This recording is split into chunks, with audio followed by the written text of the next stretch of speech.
안녕하세요. 집에서 집안일 하면서 평소에 자주 즐겨 듣는 사람입니다. 그런데 이렇게 제가 사연을 신청하게 될 줄은 몰랐네요. 저에게 닥친 이 상황을 어떻게 해결해야 될지 도저히 모르겠더라고요. 그래서 현명한 분들의 조언을 듣고 싶어서 사연 신청하게 되었습니다. 많은 구독자분들께서 제 사연을 듣고 현명한 답을 주실 수 있게 구독과 좋아요 한 번씩 부탁드리겠습니다. 저는 서울에 사는 60대 주부입니다. 아들 둘, 딸 하나 있고요. 딸은 아직 결혼을 안 했고 유학을 가서 멀리 떨어져 살아요. 딸이 늘 그리웠죠. 그래도 아들 둘은 모두 늦지 않은 나이에 짝을 만나 결혼을 했습니다. 제 아들들 둘이 같은 대기업에서 근무하고 있고 업무 특성상 공휴일이나 징검다리로 쉬는 날에 잘 쉬지 않는지라 그럴 때는 가끔씩 첫째 며느리, 둘째 며느리랑 같이 여행을 다녀오곤 합니다. 자주는 아니고요. 어쩌다 한 번씩이죠. 이게 가능한 건 첫째 며느리와 둘째 며느리가 저한테 딸처럼 굉장히 살갑게 대해주기 때문입니다. 친구들이 다들 부러워할 정도였죠. 이번 여행은 징검다리 연휴까지 포함해 3박 4일로 부산에 가게 되었습니다. 아들 둘은 4일 중 각기 다른 이틀씩 출근을 해야 했기에 함께 여행하지 않고 기왕 쉬는 날 집에서 편히 쉬라고 하고 며느리들과 여느 때처럼 여행 준비를 했습니다. 평소 저는 며느리들과 엄마 딸 관계처럼 생각하고 대했기 때문에 며느리들이 저와의 여행을 내켜하지 않는다고는 생각하지 못했답니다. 이렇게 살갑게 여행 준비를 하면서 서로 챙겨줬으니까요. 제 입장에서는 티가 전혀 안 났었죠. 어머님, 이번 부산 여행은 특별히 가고 싶으신 곳 있으세요? 여행 준비하는데 참고해서 짜려고요. 아이고, 매번 여행 준비하느라 고생이 많다, 우리 소희가. 소희 네가 가고 싶었던 곳이 있으면 넣어도 좋고, 아니면 둘째 세아가 윤지랑 같이 상의해보렴. 나는 어디든 좋아. 너무 힘든 코스만 아니면 다 괜찮지 뭐. 네, 늘 하던 대로 저희가 열심히 여행 준비해 볼게요. 혹시 특별히 부산에서 가고 싶으신 곳이 있으신가 해서 여쭤봤어요. 동서랑 같이 이야기해보고 여행 계획 말씀드릴게요. 아, 제가 좀 늦었죠, 어머님. 형님, 잘 지내셨죠? 요즘 한동안 공휴일이 없어서 이렇게 여행 갈 일이 없었는데, 다시 공휴일 생겨서 가족여행 가게 돼서 너무 좋은 것 같아요. 이번엔 부산이었나요? 호랑이도 제 말하면 온다더니 윤진이가 바로 왔구나. 안 그래도 윤지 오면 같이 부산 여행 계획 짜보라고 하고 있었단다. 아우 나는 이게 무슨 복이니. 며느리들이랑 오순도순 전국 여행 다니고 말이야. 다른 친구들이 얼마나 부러워하는지 몰라. 다 너희들 덕분이다. 아우, 별 말씀을요. 저희도 좋아서 가는 건데요, 뭘. 남편이 여행 가기 좋은 시기에는 늘 일을 해야 되니 어쩔 수가 없죠. 다 같이 갈 수 있으면 더 좋겠지만 저희끼리라도 즐겨요, 어머님. 맞아요, 맞아요. 이렇게 여행까지 같이 다니는 고부관계는 흔치 않을걸요? 제 주변엔 한 명도 없답니다. 셋이 모여서 이야기만 했다 하면 웃음꽃이 피고 즐겁게 여행 갈 이야기만 하다 보니 자연스럽게 저와 며느리들의 사이는 안 좋을래야 안 좋을 수가 없었다고 생각했습니다. 실제로 여행 계획도 착실하게 잘 짜와서 맛있는 것도 먹고 좋은 것도 보고 같이 걸으며 여행도 하고 사진도 많이 찍고 당연히 좋을 수밖에 없잖아요. 그렇지 않나요? 여러분께서 저라고 생각해 보세요. 첫째 며느리와 둘째 며느리가 아직 자식은 없어도 제 아들들과 잘 지내고 또 저도 이렇게 쉬는 공휴일마다 같이 챙겨서 여행을 간다는 게 자연스럽게 주변의 자랑거리가 되지 않겠어요? 저는 고부 갈등 없이 저희 며느리들과 사이가 좋다는 자부심까지 들었답니다.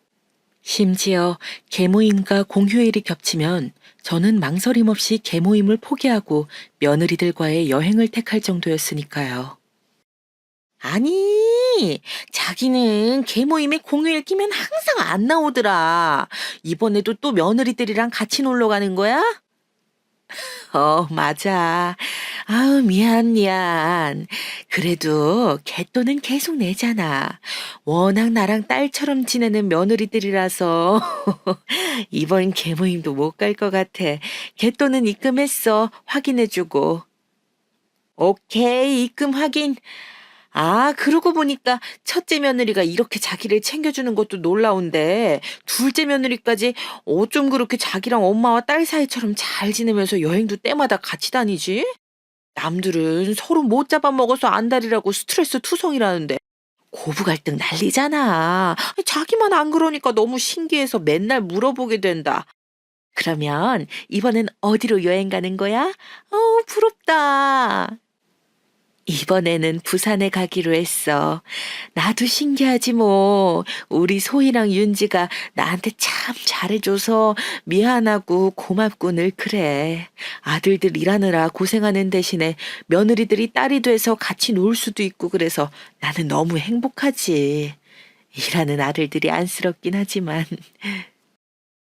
헤이, 아들 안쓰럽다고 하기에는 너무 며느리들이랑 알콩달콩 잘 놀러 다니는 거 아니야? 둘 다 바라면 너무 욕심이지. 안 그래?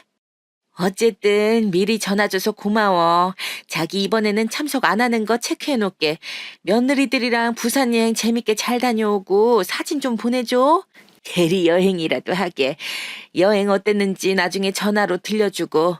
맨날 며느리들이랑만 가지 말고 우리 계모임 사람들이랑도 한번 가게. 알겠네요. 알겠어. 부산 여행 다녀오고 괜찮으면 우리 계모임에서도 한번 다 같이 가면 좋을 것 같네. 연락할게. 끊어.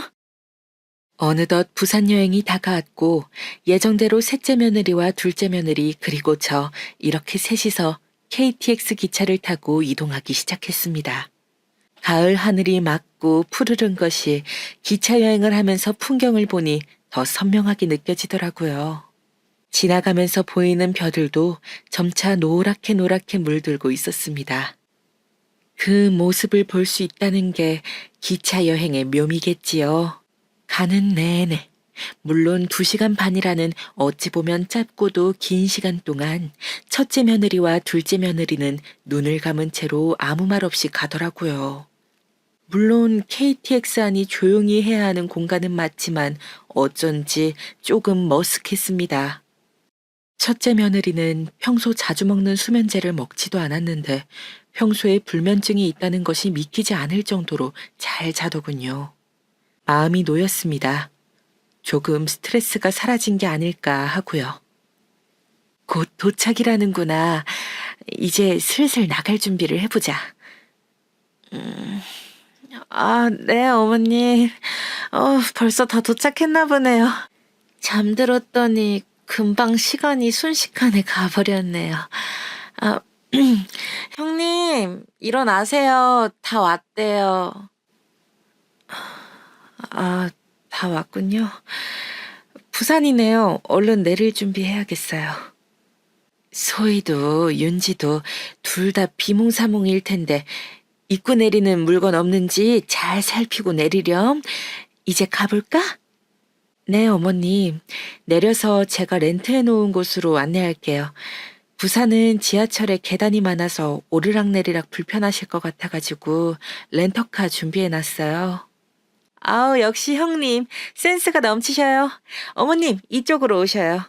첫째 며느리가 꼼꼼한 면이 있어서 이번 여행도 역시 꼼꼼한 첫째 며느리 계획대로 차근차근 진행이 되었습니다.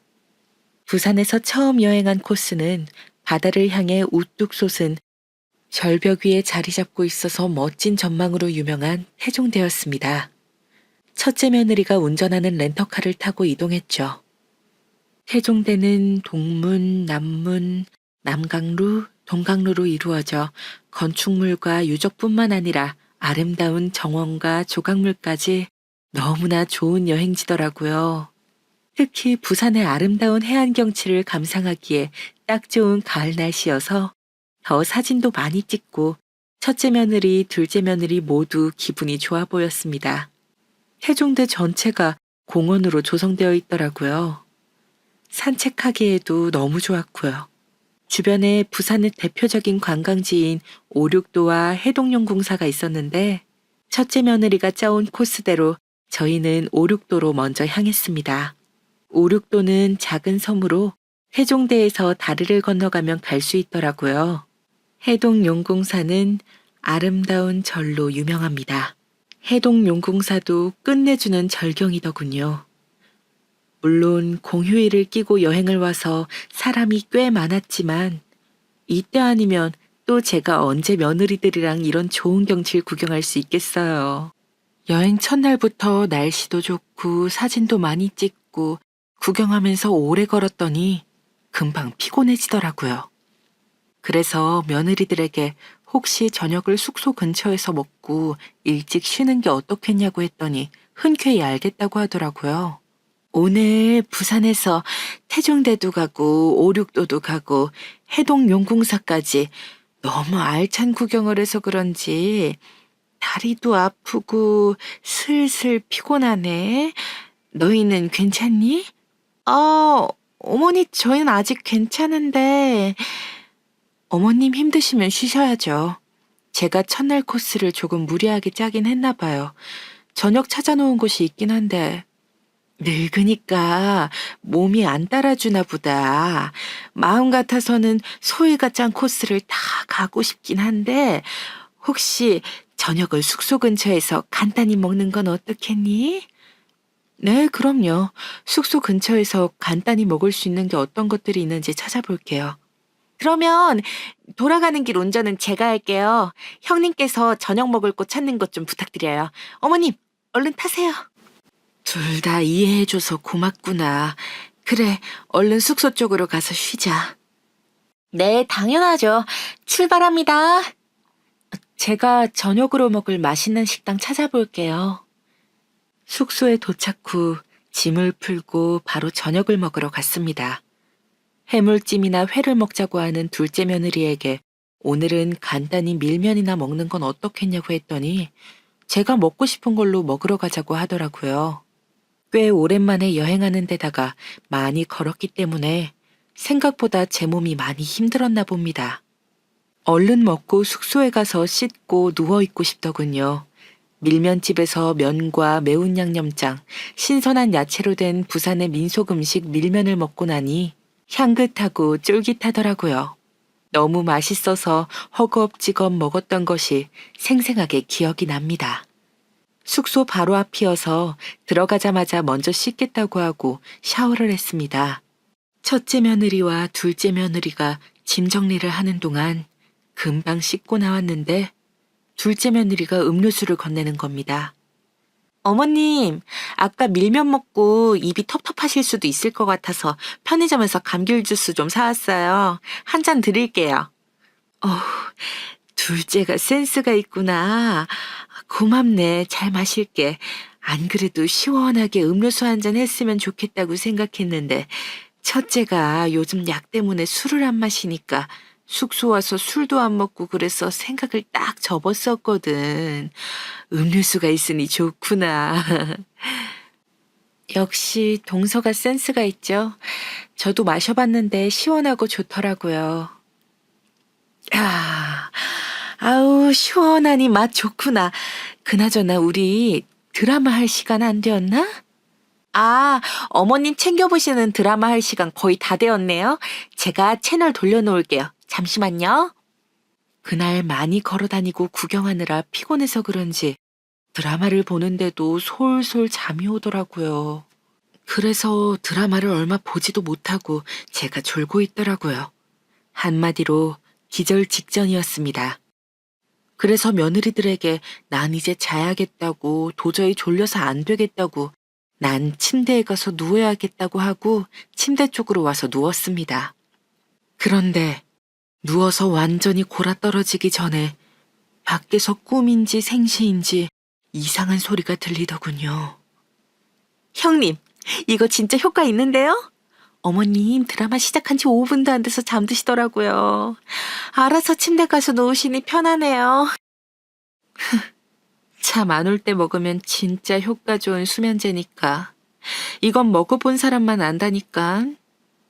어차피 어머님 오늘 여기저기 돌아다니느라 무리하신 날이라 일찍 잠드는 거 이상하게 생각도 안 하실 거고.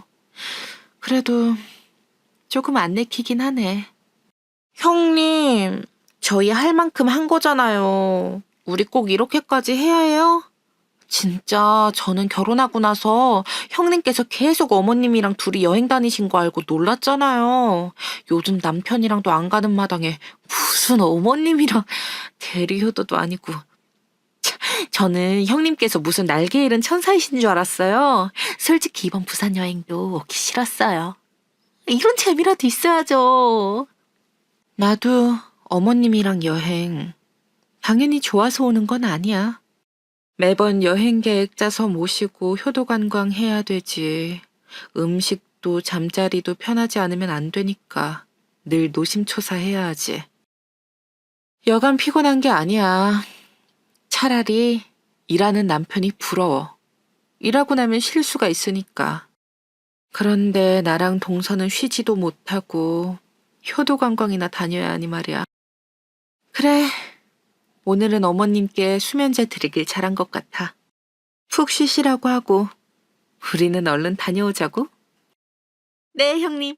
잘 생각하셨어요. 제가 알아놓은 데가 여기 나이트클럽 좋다고 하더라고요. 이리로 가볼까요? 아우, 언제 또 나이트클럽 검색까지 해놨어. 동서도 참 빠른 사람이야. 얼른 다녀오자고. 옷 갈아입고. 여기까지 듣고 저는 그만 깊은 잠에 빠져버렸습니다. 들으면서도 이게 꿈이길 바라고 또 바랐죠. 제가 요즘 드라마를 많이 봐서 이런 생각을 하게 된 건 아닐까, 그런 생각을 하면서 잠들었습니다. 그리고 알 수 없는 기시감에 눈을 떠보니 저는 처참한 광경에 그만 넋을 잃고 말았습니다. 그대로 다시 기절하는 줄만 알았죠. 제가 본 광경이 정말 꿈이길 바랐습니다. 제가 마주한 모습은 바로 거실에 아무렇게나 누워서 술에 골아떨어져 있는 첫째 며느리와 둘째 며느리의 모습이었습니다. 처음에는 놀라서 아무 말도 안 나오고 시간이 멈춘 것 같이 한 발짝도 움직일 수 없었습니다. 하지만 이내 얼굴이 붉게 달아오르는 것을 느꼈습니다. 손바닥 크기만한 짧은 치마를 입고 가슴골이 다 보이는 야한 옷들을 입고 있는 게 아니겠어요? 여러분이라면 어떤 느낌이실 것 같나요? 저는 난생 처음 겪어보는 이 광경에 다시 한번 넋을 잃고 그 자리에 주저앉았습니다. 제가 주저앉으면서 소파를 건드렸는데도 술을 엄청 많이 마신 건지 첫째 며느리와 둘째 며느리 모두 정신을 못 차리더라고요. 여러분이 저라면 며느리들을 깨우실 수 있으시겠어요? 저는 도저히 그 상태에 있는 첫째 며느리와 둘째 며느리를 깨울 수가 없었습니다. 마주하면 무슨 말이 튀어나올지 저 스스로도 모르겠더라고요. 눈앞이 노래지는 기분을 살면서 처음 느껴봅니다. 사실 여행을 본격적으로 쫓아다니기 전에는 둘째 며느리는 조금 노는 것도 좋아하고 답답해할 수도 있겠다는 생각을 했었지만 막상 여행을 첫째 며느리와 함께 셋이 다녀보니 첫째 며느리가 탄탄하게 여행 계획을 세워주니까 따라다니는 걸 좋아하는 것처럼 보였거든요. 그런데 아니나 다를까 그게 모두 연기였다니 속은 기분에 배신감이 강하게 들더군요. 첫째 며느리는 제 큰아들과 결혼한 지 이제 3년인데 3년간 여행을 가자고 할 때마다 반겨하며 기꺼이 여행 계획을 너무나 착실하게 짜와서 코스대로 여행을 시켜줬었습니다. 늘 고맙고 저는 더욱더 첫째 며느리에게 딸처럼 대하기 시작했죠. 유학 간 제 딸은 너무 멀리 있어서 이렇게 같이 여행 다니기가 힘들었으니까요. 어쩌면 제 딸 대신이라고 생각했던 것 같아요. 그런데 첫째 며느리도 저와의 여행을 준비하고 함께하는 것이 괴로운 일이었나 봅니다. 생각이 많아지더라고요. 그동안 여행을 가자고 했을 때 왜 염치 없이 그냥 따라 나서기만 했는지, 저와 여행하면서 쌓인 스트레스를 풀 곳으로 나이트클럽을 첫째 며느리와 둘째 며느리가 함께 다녀올 거라곤 절대 상상조차 할 수 없는 이야기였죠. 그 이야기가 제 눈앞에 현실로 펼쳐지니 막상 어찌할 줄을 모르겠는 거예요. 우선은 저는 제 방으로 다시 들어와서 놀란 가슴을 진정시켰습니다. 그리고 그런 생각이 들더라고요. 우리 아들들은 열심히 뼈 빠지게 일하고 있는데 시어머니인 저를 수면제를 먹여 재워놓고 첫째 며느리와 둘째 며느리가 둘이서 저런 야한 복장을 하고 술을 저렇게까지 마시고 들어와서 거실에 널브러져 있다니 갑자기 속이 부글부글 끓었습니다. 그리고는 일단 진정하고 증거부터 남겨야겠다는 생각에 눈 뜨고 참아 볼 수 없는 광경을 영상으로 찍었습니다. 사진은 찰칵 소리가 나서 깰 수도 있다는 마음에 그렇게 했죠. 그냥 쓱 하고 핸드폰으로 거실에 널브러져 술에 골아 떨어진 첫째 며느리와 둘째 며느리를 찍었습니다. 그리고는 다시 방에 들어왔죠. 이 상태, 이 복장 그대로 저와 눈이 마주치기라도 한다면 며느리들이 어찌 나올지 궁금하기도 했지만 우선은 더 이상 이 꼴을 보고 있기가 힘들더라고요. 그래서 다시 제 방 침대로 돌아와 뜬 눈으로 밤을 지새우고 말았습니다. 제가 뜬 눈으로 밤을 지새우는 걸 아는지 모르는지 첫째 며느리와 둘째 며느리는 아침이 될 때까지 골아 떨어져 있다가 겨우 첫째 며느리가 먼저 일어났더라고요. 피곤하다. 숙취. 지금이 몇 시? 동서, 일어나봐. 이럴 때가 아니야, 지금. 옷은 갈아입고 와야지, 얼른. 네? 맞네요. 지금 어제 우리 이복정으로 거실에서 깜빡 잠들었나 봐요, 형님. 얼른 갈아입고 오자고요. 그나저나 어머님 아직도 주무시나 봐요. 형님 수면제가 효과가 아주 좋은데요? 원래 이렇게 아침 늦게까지 잠을 잘 만큼은 아닌데. 어머님께서 정말 많이 피곤하셨나 봐. 아직도 안 깨고 쭉 주무시는 걸 보면. 우리야 잘 됐지. 이 복장으로 마주치기만 했어 봐. 아주 그냥 인생 피곤해지는 거지. 네, 그럼요. 형님 수면제 넣어서 음료수 드리길 잘했죠. 그나저나, 저희 술 냄새 나는 게 좀 심한데, 저랑 형님이랑 둘이 어제 어머님 일찍 주무셔서 밖에 나가서 치킨에 소주 먹고 왔다고 할까봐요. 동서는 참 똑똑해. 철저한 면이 있단 말이야. 그래, 그렇게 말씀드리자. 나는 옷 갈아입고 편의점에서 숙취해소제 좀 사올게. 도저히 안 되겠다. 형님, 제 것도 부탁드릴게요. 감사합니다. 제가 최대한 여기 티 안 나게 좀 치워놓고 있을게요. 다녀오세요. 방에 들어와 누워서 첫째 며느리와 둘째 며느리의 대화 내용을 들으니 더 가관이더라고요. 저에게 수면제를 탄 건 너무나 명확해졌고 꿈이라고 믿고 싶었던 내용들이 모두 현실로 다가와 날카로운 송곳이 되어 저를 아프게 쿡쿡 찔러대는 것 같았습니다. 그러다 제 아들 둘이 너무 불쌍하다는 생각이 든 나머지 터져나오는 눈물을 삼킬 수가 없었습니다. 침대에 누워 숨죽이고 소리내지 않고 흐느끼고 있었는데 어머님, 아직 주무세요? 아주 푹 골아 떨어지셨네. 많이 피곤하셨나? 어쨌든 다행이다. 저는 돌아 누워서 계속 자는 척을 했고 둘째 며느리는 잠든 저를 보고 안도하면서 다시 거실로 나가더라고요. 이 사실을 몰랐으면 몰랐지 안 이상 더 이상 며느리들과 여행을 하기 싫어졌습니다. 계속 제 앞에서 연기를 하며 뒤에서 저의 욕을 해온 첫째 며느리와 둘째 며느리를 보면서 같이 여행을 앞으로 3일이나 더 해야 한다는 생각에 끔찍한 기분도 들었습니다. 그래서 저는 한 가지 술을 쓰게 되었습니다. 바로 꾀병이었죠. 열이 나는 것 같다며 억지 기침도 콜록콜록 계속 해댔습니다.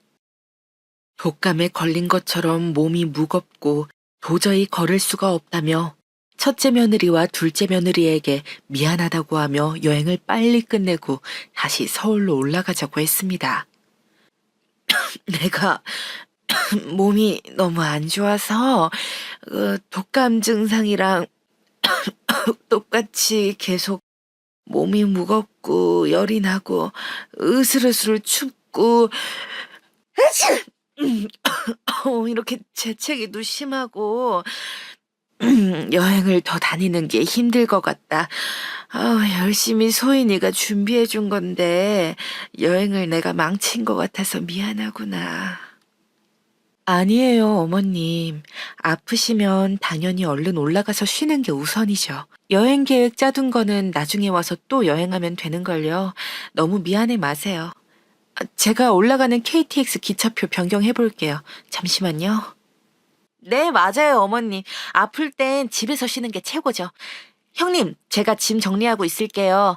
어머님, 부산 여행은 다음에 저희랑 또 와요. 너무 아쉬워 마시고요. 그래. 너희들 덕분에 내가 행복하구나. 저에게 다음 여행을 또 같이 오자고 마음에도 없는 소리를 하는 첫째 며느리와 둘째 며느리 앞에서 저도 같이 억지로 웃으며 거짓 연기를 하려고 하니까 정말 머리가 지끈거리고 몸이 아픈 기분이 들더라고요. 이게 맞는 걸까라는 기본적인 질문도 스스로에게 던지게 되었습니다. 빠르게 짐을 챙겨 숙소에서 체크아웃을 하고 KTX 기차를 타러 왔습니다. 그런데 먼저 찔렸는지 둘째 며느리가 이렇게 말하더라고요. 저랑 형님이랑 어제 사실 어머님 일찍 주무시길래 둘이서 회포도 풀 겸 겸사겸사 치킨집에 갔거든요. 가서 형님이랑 진솔한 대화를 나누다 보니 꽤 오래 늦게까지 소주에 치킨을 많이 먹었더라고요. 그래서 저랑 형님이랑 컨디션이 좀 안 좋아요, 어머님. 죄송해요. 이렇게 어머님 아프실 줄도 모르고 저희끼리만 신나서 같이 어제 술 먹고 그랬네요. 이해해 주실 거죠? 네? 오랜만에 동서랑 수다 떨다 보니 시간 가는 줄 모르겠더라고요. 어머님, 죄송해요. 저희끼리만 마시고 와서. KTX 벌써 와 있네요. 5호차 쪽으로 가서 타면 될 것 같아요. 너희끼리 마시고 올 수도 있지 뭐. 일찍 잠이 들어버린 건 나잖니. 둘이 술도 안 마시고 있으면 심심하지. 잘 다녀왔어. 그래. 기차 타자. 뻔뻔한 둘째 며느리와 첫째 며느리의 이야기를 듣고 있자니 새벽에 일어나서 너네 거실에 널브러져 있는 거 이미 다 봤다. 어디서 새빨간 거짓말이야 라고 말하고 싶은 게 목까지 차올랐지만 끝내 말을 삼키고 며느리들에게도 억지 웃음을 보였습니다. 아니나 다를까 달리는 기차 안에서 둘 다 역시 기절한 채로 잘 자면서 가더라고요. 저는 너무 황당하고 화가 나서 잠도 오지 않는데 말이죠. 그래서 저 혼자 사색에 잠기게 되었습니다. 저에게 대체 이런 일이 왜 일어난 걸까 곰곰이 생각해보게 되더라고요. 제가 그동안 며느리들과 같이 이렇게 여행을 다닌다는 것 자체가 어쩌면 큰 환상이 아니었나. 제가 너무 바보 같다는 생각이 들더라고요. 여러분들이 저라면 어떤 심정일 것 같으신가요? 저는 가슴이 찢어지는 것 같더라고요. 특히 첫째 며느리에게 더 큰 배신감이 느껴졌어요. 이렇게 놀러 다니려고 결혼 후 3년 동안 아이 가지는 것도 미뤄온 것인지 3년 동안 저를 시어머니가 아닌 엄마처럼 알뜰살뜰히 챙기고 전국 곳곳을 누비며 여행을 했는데 그 추억들이 모두 거짓이었다니요. 둘째 며느리야 뭐 이제 결혼한 지 1년이고 결혼 전에 저와 첫째 며느리가 이렇게 여행을 함께 하는지도 몰랐을 테니까 그럴 수 있다고 생각해 보려고 했습니다. 하지만 둘 다 너무 괘씸하더라고요. 그렇게 여행을 오기 싫었으면 차라리 말을 해주지. 원망 섞인 한숨만 나왔습니다. 어느덧 서울역에 도착했고 저는 택시를 타고 집에 가겠다며 도망치듯 후다닥 첫째 며느리와 둘째 며느리에게서 사라졌습니다. 아직도 비몽사몽인 며느리들을 보니 어젯밤 야한 복장에 술에 꼬라서 누워있던 꼬라지가 생각나서 같이 있기가 힘들었어요. 집에 돌아와 저는 고민에 빠졌습니다. 과연 이번이 처음인 걸까요? 첫째 며느리랑 둘째 며느리랑 같이 나이트클럽을 간 게, 그것도 그런 복장을 하고, 저로서는 너무 납득이 안 되고 용납이 안 되더라고요. 아들들한테 아직 말하지 않았는데 이걸 말해야 하나 말아야 하나 너무 고민이 되더라고요. 아직도 여전히 고민 중입니다. 여러분이 저라면 아들들에게 말씀하실 건가요? 말을 했을 때 아들들이 자기 아내에게 얼마나 실망할지 생각하면 또 망설여지고 괜히 잘 살고 있는 애들 관계를 내가 망치는 건 아닌가 또 걱정이 되고 이게 옳은 일인가 싶더라고요. 나 하나 눈 감고 있으면 될 일인데 괜히 내가 나서는 거 아닌가 싶은 생각이 들다가도 그런데 또 아들들이 계속 이렇게 나가서 고생해서 생활비 벌고 하는데 첫째 며느리랑 둘째 며느리는 놀러 다니면서 나이트클럽이나 가는 게 사실은 엄밀히 말해 이건 바람인 거잖아요. 당사자들이 당연히 알아야 되는 거고 심지어 시어머니인 저한테 수면제까지 다 먹이고 이거는 진짜 아닌 거잖아요. 당장 아들들에게 달려가서 말해야겠다 생각했다가도 또 계속 이런 생각들이 엎치락 뒤치락 하면서 아주 환장을 하겠는 거예요. 그렇다고 누구한테 말도 못하고요. 계속 속으로 끙끙 앓고만 있었죠. 그러다가 도저히 안 되겠어서 친구에게 만나 허심탄회하게 지금까지 있었던 일을 털어놨습니다. 차마 제가 술에 골아 떨어져서 널브러져 있던 첫째 며느리와 둘째 며느리를 찍은 증거 영상을 보여줄 수는 없었고요. 계모임 총무하는 제일 친한 친구에게 고민이 있다며 불러내서 이야기를 시작했죠. 그러자 친구는 그럴 줄 알았다면서 오히려 저한테 그동안 첫째 며느리랑 여행을 다닌 게 이상한 일이라고 그러면서 너무 마음에 담아두지 말라고 하는 거예요. 자기야, 그런데 그거는 물론 나이트클럽에 간 거는 첫째 며느리랑 둘째 며느리랑 잘못한 거긴 한데 애초에 딸 같은 며느리 아들 같은 사위가 어딨니? 어차피 결혼 때문에 이어진 사이인데 가족이라도 해도 그건 우리 같은 사람들의 욕심일 수 있어. 어쩐지 수상하다고 생각했는데 첫째 며느리는 어쩌면 그렇게 싫다면서도 3년을 꼬박 자기를 데리고 전국을 다녔대. 스트레스가 많이 쌓였나 보지. 나는 이걸 굳이 말해서 뭔 소용인가 싶다. 내가 먼저 여행 같이 가자고 한 것도 아니고 서희가 먼저 나한테 여행 가자고 해서 그렇게 시작된 건데 아들이 계속 다른 사람들 쉬는 날 못 쉬니까 서희가 계속 나랑 여행을 다녔던 거지. 내가 잘못 생각하고 있었던 걸까. 아무리 그래도 난 진심이라고 믿었다고 배신을 당한 기분이야. 심지어 나한테 수면제도 먹였다니까. 괜히 깨서 들키면 안 되니까 그랬겠지.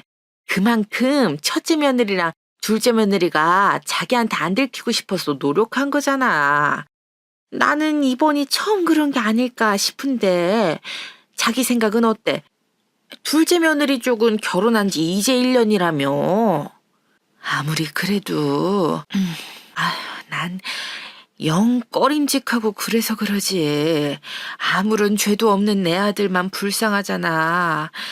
이걸 덮고 가는 게 맞는 걸까? 아우. 그런데 또 터트리자니 속 시끄럽고 너무 큰일을 벌이는 것 같고 나 어떻게 해야 될지 모르겠다. 괜히 자기가 나서지 말고 다음 여행까지는 모른 척 지나가는 건 어때? 여행 가자고 하면 그냥 귀찮다고 아프다고 하고 이제 여행 가자고 해도 가지 마. 눈치 없는 시어머니 되고 싶은 거 아니지? 당연하지. 가라고 해도 이제 못 가겠어. 나한테 또 수면제 먹이고 둘이 이상한 야한 옷 입고 나가서 나이트클럽에서 놀고 오려는 하는 목적이라 생각하니까 아우 아찔해.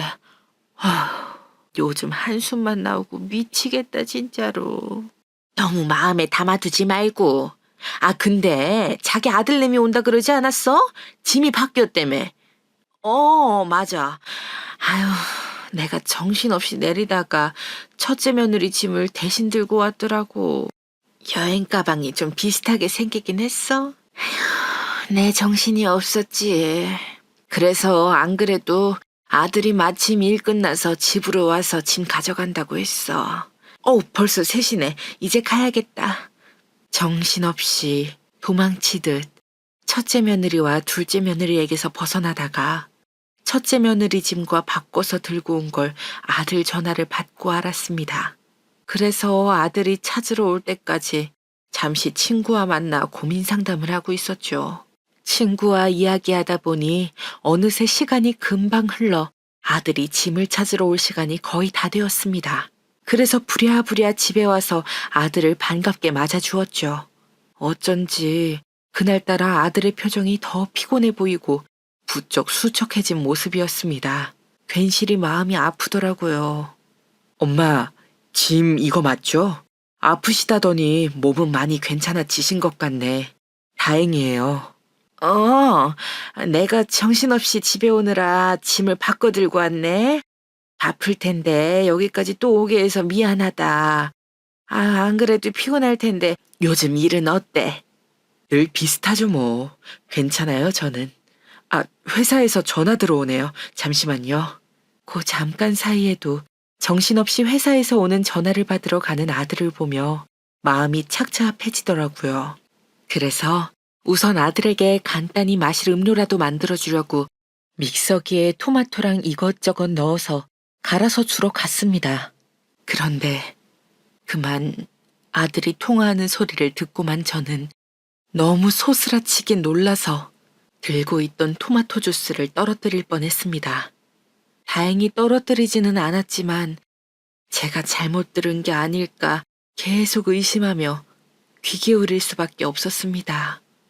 와이프 몰래 갈 수 있어. 오래 기다렸지? 이제 한 5분이면 돼. 곧 출발할 수 있어. 지금은 잠깐 엄마 집 와 있거든. 엄마랑 이야기 더 하다가 회사에라고 왔다고 하면 우리 자기랑 있을 수 있으니까. 삐지지 말고 기다려요. 사랑해. 두 귀로 듣고 있으면서도 의심하게 되는 그 상황을 겪어본 적이 있으신가요?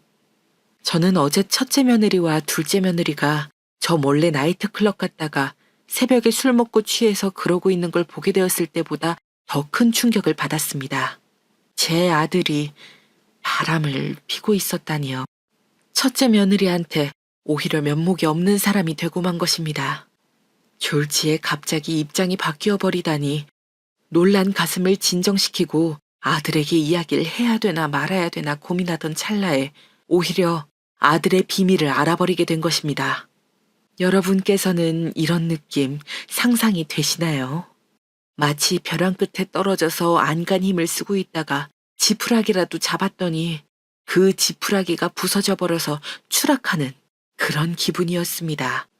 한동안 저는 멍하니 앉아 넋이 나간 사람처럼 창문밖만 바라보고 있었습니다. 그런 제 마음을 아는지 모르는지 아들놈은 얼른 나가겠다고 회사 일이 바쁘다는 핑계를 대고 앉아있더라고요. 엄마, 저 회사에 또 급한 일 생겨서 가봐야 돼요. 소희한테 연락 오면 이거 짐 들고 회사에 잠깐 갔다고 얘기해 주세요. 잠깐만, 정말 회사 가는 거 맞니? 당연하죠. 엄마도 참, 갑자기 왜 그러세요? 무슨 일 있으세요? 아, 아니다, 아니야. 오래 걸리는 일이니? 소희한테 내가 아예 전화를 해놓으마. 예, 그럼 좋죠. 엄마가 소희한테 얘기 좀 잘 해주세요. 저는 지금 좀 급하게 들어오라고 회사에서 그래서 얼른 가볼게요. 그래, 조심히 잘 다녀오고. 차마 아들에게도 너 바람 피니? 그 통화는 다 뭐니? 하면서 따져 물을 수가 없더라고요. 저는 아들을 보낸 뒤 한동안 멍하니, 정말 멍하니 창밖만 바라보았습니다. 지금까지 내가 알고 있던 아들과 며느리가 아니란 생각에 제가 정말 바보처럼 살았구나 싶더라고요. 무슨 막장 드라마도 아니고 이렇게 하루 걸쳐서 첫째 며느리랑 둘째 며느리가 나이트클럽에 간 것도 알게 되고 그 사이 저희 아들은 바람을 피고 있었고 심지어 지금도 바람을 피러 가는 것을 알면서도 막을 수 없는 제가 너무 한심하게 느껴졌습니다. 이 상황에서 저는 어쩌면 좋을까요? 이제 와서 사실 친구에게 우리 아들도 맞바람을 피고 있었다고 말할 수도 없는 노릇이고요. 창피해서 살 수가 없을 것 같습니다. 저희 아들이 더 먼저 바람을 핀 걸까요? 아니면 첫째 며느리가 먼저 나이트클럽 등 바람을 피운 걸까요? 이런 생각을 하다가도 누가 먼저 바람 핀 게 중요한 걸까? 결국 둘 다 바람을 피고 있었다는 것이 더 문제가 아닌가? 이런 생각을 했습니다. 그러다가 편지를 써볼까 하는 생각을 했죠. 도저히 말로는 제 이런 떨리는 감정으로 하고 싶은 이야기를 온전히 전하지 못할 것 같았습니다. 편지에는 이런 내용을 써보았습니다. 소희야, 벌써 3년. 짧다면 짧고 길다면 긴 시간. 오랫동안 가족으로서 함께 지내왔구나.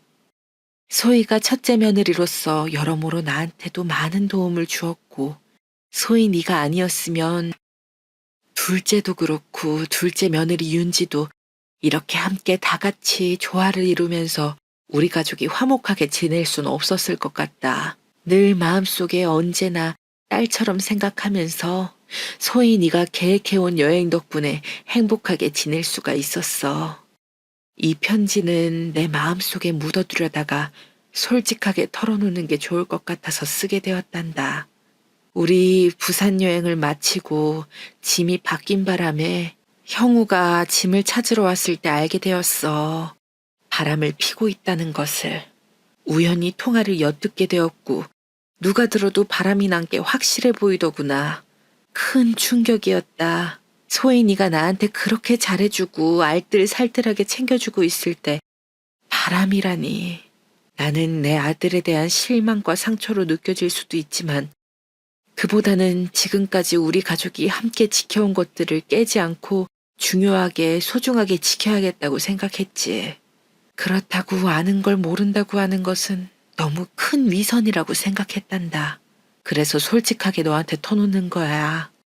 나도 형우가 이렇게 바람핀 것에 대해서 어떻게 대처해야 될지 막막하고 이 문제를 어떻게 소희 너와 함께 해결할 수 있을까 고민이 되더구나. 그래서 여러 가지 생각이 들었어. 하지만 지금 나와 소희 너에게 제일 중요한 것은 우리 가족 간의 소중함과 상호 간의 이해와 지지라고 생각한다. 그리고 솔직한 대화도 중요하다고 생각해. 소희 너와 함께 형우랑 이 문제에 대해 솔직하게 대화를 나누면 좋겠어. 형우가 오랜 시간을 계속 일만 해오다 보니 뭔가 심리적으로 문제가 있거나 외로웠거나 아니면 소희 너랑 어떤 갈등이 있었는지도 궁금하구나. 나는 너희가 대화로 이 기회에 허심탄회하게 이야기하는 시간을 가졌으면 좋겠구나. 나는 소희 네 편에서 같이 도우려고 해. 형우는 잘한 거 아무것도 없다. 너에게 큰 상처를 안겨준 것 같아서 미안하구나. 하지만 우리가 이 문제를 함께 극복할 수 있다는 생각을 가지고 그렇게 믿고 나는 이 편지를 전하게 되었어. 여기까지 썼다가 지웠다가를 반복하며 이 편지를 전할지 말지 계속 망설이고 있습니다. 처음에는 제 아들들에게 첫째 며느리와 둘째 며느리가 나이트클럽에 다니면서 바람을 피웠다는 걸 말해야 하나 말아야 하나 고민을 했는데 이제는 제 첫째 아들이 바람 피는 걸 알게 돼서 이러지도 저러지도 못하고 첫째 며느리에게 이 사실을 말해주고 같이 해결해보자는 편지를 적고 있으니 말이죠. 그런데 이 편지를 전하는 게 맞는 건지도 잘 모르겠습니다. 저희 아들만 괜히 곤란해지는 건 아닐까요? 사실 첫째 며느리도 나이트클럽에 가서 바람핀 건 사실인데요. 제가 이 편지를 보내면서 부산 여행 때 둘째 며느리랑 함께 첫째 며느리가 제 음료에 수면제를 타고 둘이 야한 복장으로 술을 마시며 돌아다녔다는 걸 안다고 증거도 있다고 이런 식으로 말을 하는 게 좋을까요? 저는 아들들이 며느리들이랑 이혼하는 걸 원하진 않습니다. 돌이켜보면 첫째 며느리가 우리 집안에 들어와서 이것저것 많이 챙겨주었고 배려를 많이 해줬기 때문에 지금까지 별 문제 없이 큰 탈 없이 화목하게 지낼 수 있었던 것도 사실이거든요. 저와 여행을 가는 것이 억지로 한 일이라고 해도 그래도 그 또한 효도를 한 것임은 변함없는 사실이니까요. 정말 혼자서 많이 고민하다가 여기에 이렇게 사연을 보내게 되었습니다. 혹시 제가 쓴 편지 내용 중에서 바꾸거나 추가하면 좋을 내용이 있을까요? 아니면 이 편지를 아예 첫째 며느리에게 안 보내는 게 좋을까요? 계속 이대로 아들의 바람도 며느리들의 일탈도 모른 척 살아가는 게 좋은 걸까요? 요즘 이것 때문에 도통 잠을 자지를 못합니다. 계속 뒤척이며 잠을 설치게 되더라고요. 여러분께서도 가정에 심각한 고민이 생기면 이렇게 잠을 설치고 밥맛도 없고 스트레스가 점점 쌓여가시죠? 제가 지금 딱 그런 상태입니다. 요즘 제일 많이 듣는 음악은 스카이캐슬이란 드라마에 나왔던 We All Lie예요. 우리는 모두 거짓말쟁이란 뜻이죠. 이 이름부터가 드라마의 등장인물들의 위선적인 모습을 꼬집고 있는 게 딱 저의 상황과 너무 똑같은 것 같은 거예요. 이 노래 가사 중에 제일 와닿는 건 솔직히 말해보자. 우린 미소 지은 채 속임수를 쓰지. 사기꾼처럼 말이야. 외쳐봐. 네가 갈망하는 모든 것들. 사람들은 진실을 덮으려고 가면을 쓴 채 연기하지. 서로를 속이면서 말이야. 안 그래? 넌 진실을 보고 있니? 넌 정말 진실을 보고 있니? 나와 함께 도망가자. 이 부분이에요. 그 드라마를 볼 때는 거짓과 위선으로 출세 목적의 교육을 하는 드라마 주인공들을 보며 어쩌면 저렇게 파렴치하게 할 수가 있지 하면서 관람자의 태도로 봤었는데 이제는 그 주인공들의 마음을 어느 정도 알 것 같달까요? 이러지도 저러지도 못하고 이렇게 연기를 하면서 모르는 척 거짓말을 해야 하는 이 상황이 너무 안타깝고 답답한 마음뿐입니다. 그래서 부디 현명한 여러분들의 이야기를 듣고 싶습니다. 제 상황과 완전히 똑같은 일을 겪진 않으셨겠지만 살아보니 이런 것들은 말하는 게 좋더라 또는 말을 안 하는 게 좋더라 같은 조언이 저에겐 지금 누구보다도 절실하게 필요한 상황입니다. 불쌍한 사람 돕는다는 생각으로 꼭 댓글 남겨주시면 감사하겠습니다. 그리고 앞으로 여행을 가자고 하면 귀찮다고 아프다고 그렇게 계속 모면을 하는 게 맞을까요? 아니면 솔직하게 너희가 나랑 여행 가는 거 힘들어한다고 말하는 걸 들었다고 얘기를 하는 게 좋을까요? 계속 귀찮다 아프다 하는 건 한계가 있을 것 같기도 하고 원래는 웃으며 자랑했던 자랑거리의 이야기가 저의 발목과 숨통을 조여오는 기분입니다. 지금은 여행의 여자만 들어도 진절머리가 나요. 앞으로 여행은 친구들이랑 다녀야겠습니다. 개모임에 더 열심히 나가려고요. 이런 제 마음을 아는지 모르는지 둘째 며느리는 무슨 바람이 들었는지 자꾸만 와서 필요한 거 없으시냐. 다음 여행은 어디로 갈지 이번엔 자기가 계획해보겠다고 하더라고요. 솔직히 가증스럽습니다.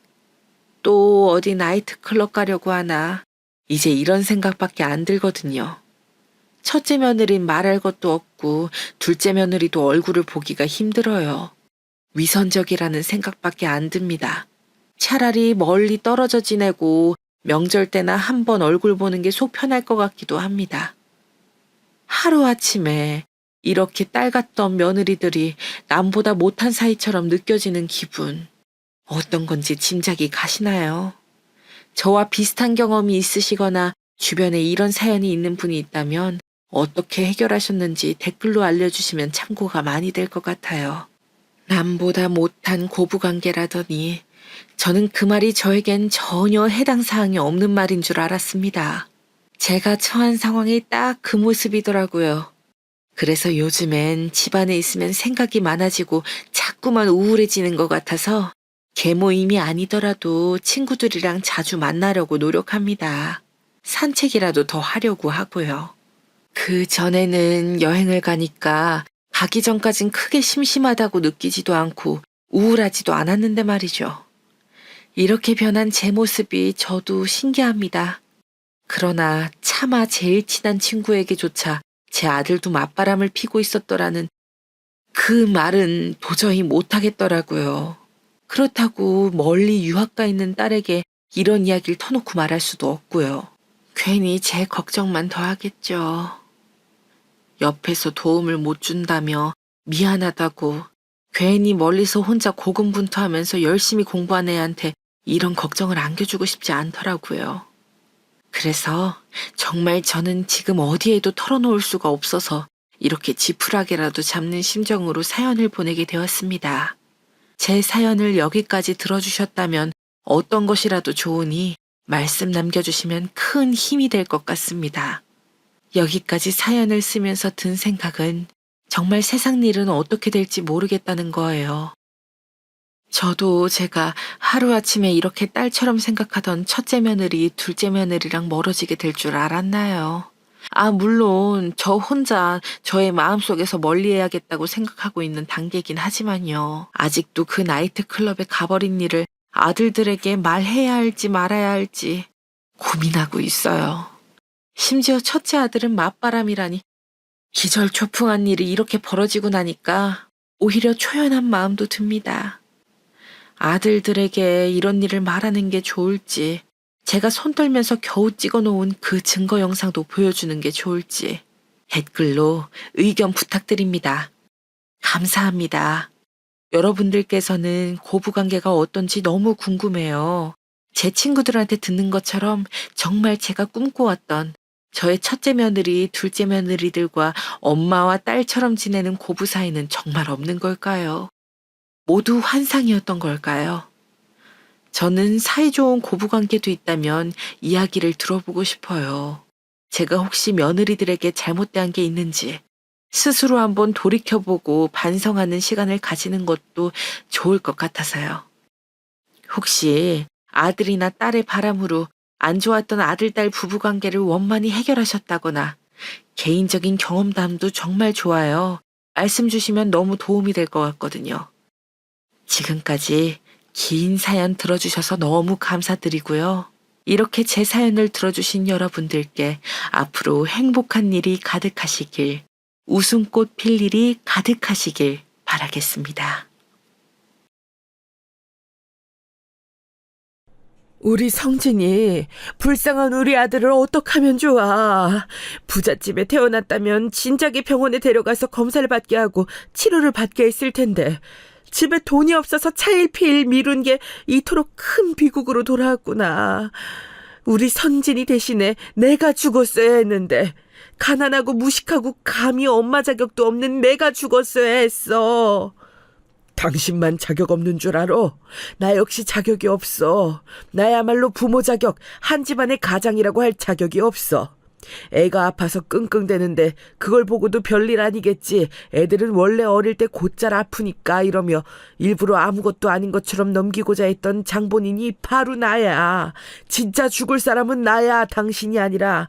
내가 잘못이야. 내가 우리 아들을 꽃도 못 피워보고 세상을 떠나게 한 거야.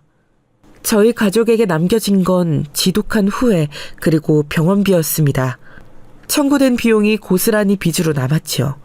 그때부터 저는 가난을 깨우쳤고 눈치를 보면서 살기 시작했어요. 제 친구들과는 달리 저는 의지하고 손을 벌릴 친인척도 없는 집안이라는 것도 알게 되었죠. 단 한 명, 친정엄마의 친언니이신 큰이모만이 당신께서도 넉넉하지 않은 형편이셨음에도 저희 가족을 언제나 신경 써주셨네요. 그런 온정을 보고 배우며 저도 열심히 살아야겠다고 생각했어요. 그런데 친정아빠께서 어린 자식을 잃은 슬픔을 잊으려고 과도하게 일을 무리해서 하시다가 공사 현장에서 다치고 마셨습니다. 야간 작업 중이었기에 주변에 사람이 거의 없었고 발견이 늦었어요.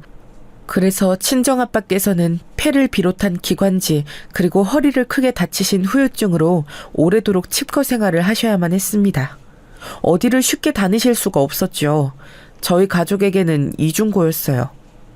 친정엄마께서 밤낮 없이 일을 하셔야 했고, 이런 가정환경 속에서 제가 악바리 근성으로 자라난 건 예견된 수순이었네요. 제 머릿속에는 오로지 빚을 갚는 것과 부모님 마음고생 몸고생하는 걸 안 보고 싶다는 것, 두 가지밖에 없었어요. 저를 위한 사치는 안중에도 없었고요. 당연히 성인이 되자마자 돈부터 벌었습니다. 원래는 작은 사무직과 편의점 일을 병행하며 돈을 벌었었는데 주변의 소개를 받아서 어느 공장에 들어가 일을 하게 되었어요. 본격적으로 고정적인 큰 돈을 벌 수 있다는 것에 설렜죠. 일은 힘들었습니다. 일 자체도 힘든데 공장의 임원이라는 분들의 눈치까지 보느라 쉴 새가 없어서 더욱 고단했어요. 지금 생각하면 어떻게 버텼냐 싶네요. 주변에서 다들 그랬습니다. 여기 사장이 진짜 돈에 미친 놈이라고 떠들었죠. 그러니까 공장에 여유 하나가 흐르지 않는다고 했어요. 저는 남을 흉보는 걸 좋아하지 않는 성격이었기에 다들 몰래 쉬려고 하면서 잡담을 벌일 때 늘 묵묵히 제 일을 더 했습니다. 그러다 보니까 임원이라는 분들이 서서히 제 이름을 인식하시더라고요. 제가 잘난 게 없으니 성실함 하나를 무기 삼아서 일하던 어느 날이었어요. 식사 시간이었는데 그날따라 속이 더부룩한 거예요. 저는 밥을 안 먹고 공장 주변을 거닐었습니다. 그랬다가 웬 봉투 하나를 발견한 거예요. 무심코 주워들고는 깜짝 놀랐죠. 언뜻 그 안을 엿봤는데 돈이 들어있었거든요. 가만히 그걸 쥐고 있던 저는 그 빳빳한 봉투가 높으신 분들 것이라는 생각을 해내서 무작정 사장님을 뵈러 찾아갔습니다. 그랬더니 점심때인데도 자리를 안 비우고 계셨던 사장님께서 놀란 얼굴로 저를 맞아주셨어요. 이 돈 꼭 현금으로 전달할 일이 있어서 이렇게 마련했던 건데 아무리 찾아도 온데간데 없어서 밥 먹을 생각도 안 들고 머리 싸매고 있었건만 그걸 뒤편에서 찾아주다니 생각해보니까 내가 담배를 피우며 밖을 거닐 때 품에 봉투를 넣어갔던 것도 같네. 정말 고마워요. 이름이 알 것도 같은데 아마 키진 양이었던가? 제 이름을 알고 계신 것만으로도 영광입니다. 얼른 주인을 찾을 수 있어서 다행이네요. 저는 자리로 가봐야 해서 이만 가보겠습니다. 제가 꾸벅 인사를 드리자 사장님께서 뭔가 머뭇거리시는 눈치로 저를 보셨는데 저는 그냥 돌아섰어요. 제 자리로 가서 일을 했죠. 돈 봉투를 마주한 순간은 그저 꿈으로 치부하고요. 기분 탓인지 그날 이후로 사장님을 멀찍이서나마 자주 마주치는 것 같았습니다. 하지만 저는 그걸 신경 쓰지 않고 묵묵히 일만 했어요. 그러다가 인연을 만나게 되어서 공장을 그만두게 됐어요. 사는 곳이 멀어졌거든요. 만난 인연은 바로 제 남편이었습니다. 그동안 많이 힘들었지. 너 살아온 이야기 들으면 내가 다 눈물이 난다. 내가 너의 새로운 가족이 되어주고 싶어. 우리 결혼하자. 서로의 가족이 되어서 그렇게 살자. 제가 남편의 청혼을 받고 얼마나 감동했었는지 몰라요. 공원에서 새우깡을 먹던 와중이었지만 그게 저에게는 고급 레스토랑의 프로포즈 이벤트처럼 느껴졌습니다. 강하고 씩씩한 척만 해오며 살았으나 사실 저는 그렇지 못했어요. 늘 외로웠고 힘들었어요. 동생이 살아있었다면 외동이 아니었을 텐데, 덜 외로웠을 텐데 이런 생각을 자주 했었죠. 먼 지역에 시집간 지 오래인 시누이만 유일한 형제였기에 남편은 실질적으로 가장이었어요. 시아버지 되시는 분은 돌아가신 상태였거든요. 사망보험금이 나와서 가게에 이바지했다는 이야기를 언뜻 들었습니다. 아무튼 시어머니께서는 저를 마음에 안 들어 하셨어요. 아무것도 없이 몸만 딸랑 들어오겠다고? 어쩜 이런 불려시가 다 있니? 우리 보살님이 그러시는데 내가 올해 며느리들이면 말려눈이 쇠한다 그러더라. 그러니까 더욱 허락 못해 아들. 제발 정신 좀 차려. 어쩜 이렇게 볼 것 하나 없는 여자랑 결혼하겠다고 하는 거야? 엄마야말로 그 보살님인가한테 돈 좀 그만 갖다 바쳐요. 없는 형편에 그런 것도 사치예요. 남편의 지적에 시어머니께서는 민망한지 입을 다무셨죠. 어영부영 결혼을 했어요. 친정부모님께서는 자식 결혼하는데 보태주는 게 없어 미안하다며 우셨습니다. 그런 두 분을 보며 제 가슴은 찢어졌죠. 걱정 끼치지 않고 살겠다는 다짐을 했어요. 하지만 제가 다짐을 한다고 해서 상황이 좋아지는 건 아니더라고요. 결혼하고 나서 저는 행복하지 않았어요. 아주 초반에만 조금 좋았던 것 같네요. 그러나 시간이 흐를수록 저는 시어머니의 등살에 시달리면서 대형마트의 진열사원으로 일을 하면서 온갖 집안일을 도맡아 하면서 매일매일 피곤하다는 생각밖에는 못하게 됐습니다. 남편은 미래를 위해 돈을 모아야 한다는 명목으로 저에게 돈 10원 한 장 허투루 쓰지 말라면서 신신당부를 했어요. 이 집 오래되고 낡았어도 어쨌든 우리 집안 재산이고 내가 마련한 거고 너는 몸만 들어온 거야. 네가 이바지한 게 거의 없잖아. 그러니까 지금부터 죽어라 열심히 벌어야지. 그래야 더 큰 집을 구해서 이사도 가고 아이도 낳고 그렇게 사는 거지. 내 말 무슨 뜻인지 알지? 대학은 안 나왔어도 이 정도 말 뜻은 알아들을 거라 믿는다. 남편은 자기 입맛대로 움직일 여자가 필요해서 저하고 결혼한 사람 같았습니다. 저에 대한 배려, 존중 이런 건 일체 보이지 않았죠. 그래도 꾹 참고 살았어요. 어차피 인생이 쉬었던 적은 없었으니까요. 그러던 어느 날 제가 일하는 마트에서 일이 좀 생겨서 이틀 연속 정신없이 보내게 되었는데요. 가만 보니까 친정엄마의 생신이었더라고요. 무심코 달력을 봤다가 그걸 깨닫고 얼른 연락을 드렸죠. 미역국 좀 드셨냐고 인사차례로 그냥 그거 먼저 여쭤보았다가 제가 눈물이 나고 말았습니다. 요즘 소고기 값이 장난 아니더라. 슈퍼에 가서 고기만 쳐다보다가 에라이 그냥 먹지 말자. 아는 미역국 맛 굳이 끓여서 맛보았자 뭘 하겠나 싶어졌어. 안 묵어도 아무렇지 않아. 눈물이 나서 뭐라고 말씀을 못 드렸어요. 우는 소리 들으시면 속상해하실 것 같아서요. 숨소리 꾹 눌러 참았다가 통화를 끊고 나서 친정엄마께 5만 원을 입금해드렸습니다. 50만 원도 10만 원도 아니고 5만 원. 너무 죄송했네요. 더 보내드려야 하나 고민하면서 휴대폰의 이체 화면을 보던 와중에 그걸 남편에게 들켰습니다. 야 이년아, 돈이 남아 돌아? 5만 원을 왜 덜컥 멋대로 쓰고 지랄이야. 그날따라 술을 마시고 돌아온 남편은 바로 화를 냈고 그대로 집안 살림을 깨부수기 시작했어요. 끔찍한 다혈질의 모습 몇 번 본 적이 있었기에 이 순간이 지나가길 기다리며 가만히 있었습니다. 하지만 남편은 머리 꼭지가 돌아 있었어요. 구석에 있던 저한테 꾸지 와서 발길질을 했고 제 머리채를 잡아 끌어서 현관 밖으로 집어 던졌습니다. 좁은 집, 현관까지는 금방이었고 저는 밖으로 내팽개쳐졌죠. 남편이 저에게 꼴도 보기 싫으니까 썩 꺼지라고 했습니다. 신발을 주워둔 제가 차마 집 안으로 들어갈 용기가 없어서 멀리 나갔어요. 갈 데가 딱히 없어서 6차선 도로에 붙어있는 공원으로 향했죠. 도로를 바라보고 앉은 벤치에서 하염없이 울었습니다. 인생이 너무 재미없고 고단하고 서러워서 울었어요. 그때 공원 앞 차도를 달리고 있던 차량 한 대가 속도를 늦추더니 이내 비상등을 켜고는 정차를 했어요.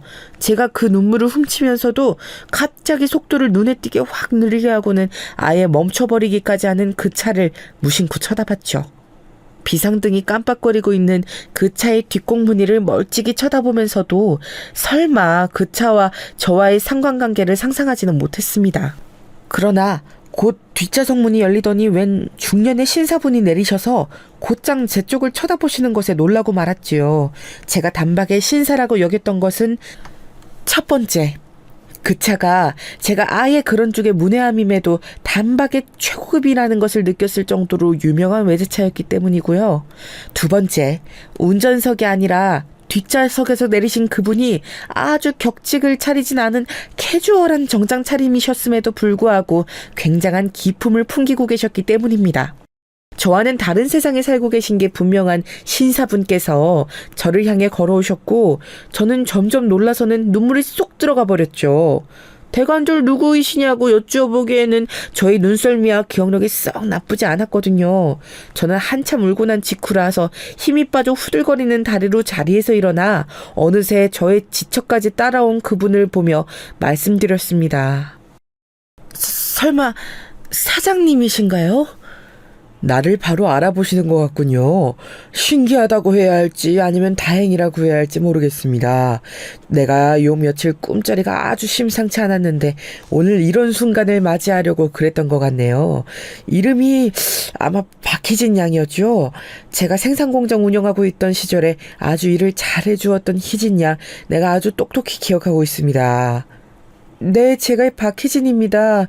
정말 오랜만에 뵙네요. 그런데 사장님을 갑자기 이렇게 뵙게 될 줄은 몰랐어요. 제가 혹시나 싶어서 여쭈는 건데 저 때문에 가시던 길을 멈추신 건 아니시죠? 왜 아니겠어요. 맞습니다. 지나가다가 희진 양을 보고 나서 어디서 봤더라 하는 생각이 들자마자 답이 떠올라서 내가 우리 윤 기사한테 당장 차를 멈춰 세우라 그랬어요. 저는 제가 하도 심신이 고단해서 순간 헛것이 보이고 환청이 들리는 건가 싶었어요. 제 눈앞에 등장하신 분은 제가 죽도록 일을 열심히 하는 법밖에 몰랐던 시절에 몸을 담고 일을 하고 있었던 어느 작은 공장의 사장님이셨습니다. 제가 몇 번 직접 뵌 적은 없었으나 단 하나의 강렬한 계기 때문에 정확히 사장님의 모습을 뇌리에 새길 수 있었죠. 공장의 으슥한 뒤편에서 우연히 주었던 돈다발 봉투, 그것을 사장님께 가져다 드린 일이 있었으니까요. 아마 그 일 때문에 사장님께서도 저의 얼굴을 지금까지 기억하고 계신 듯하였어요. 그런데 여기까지는 알겠는데 갑자기 차까지 멈춰 세워서 제 앞에 아는 척을 하려고 오신 상황이 이해가 안 갔습니다. 그러더니 더 이해할 수 없는 상황이 벌어지더군요. 사장님께서 갑자기 저에게 시간 괜찮으면 시간을 잠시 내어달라고 하시는 겁니다. 지금이 어렵다면 다음에라도 꼭 시간을 내달라고 하셨죠. 제가 돈이 없지 시간이 없는 사람은 아니어서 스스로 그런 생각을 하며 자주적으로 피식 웃고 있으니까 사장님께서 마음을 바꾸신 것인지 돌연 지금 당장 시간을 꼭 좀 내줬으면 좋겠다고 하셨습니다. 제가 얼떨결에 고개를 끄덕이고 말았고 정신을 차려보니까 길에서 보는 것만으로도 황송한 최고급 외제차에 제가 타고 있더라고요. 제가 사장님이 내리셨던 조수석 뒤편에 앉았고 사장님께서는 운전석 뒤편에 앉으셨어요. 제가 아무리 뭘 모르는 사람이어도 차량 내의 상석이 어디인지 정도의 상식은 있었습니다. 감히 제가 이 위치에 앉아서 되는 건가 싶어서 민망함이 확 몰려왔어요. 그리고 공원 벤치에 앉아있을 때는 몰랐는데 최고급 외제차에 앉고 나서 보니까 제 차림새가 왜 그렇게 추레하고 보잘것없이 보였는지 모릅니다.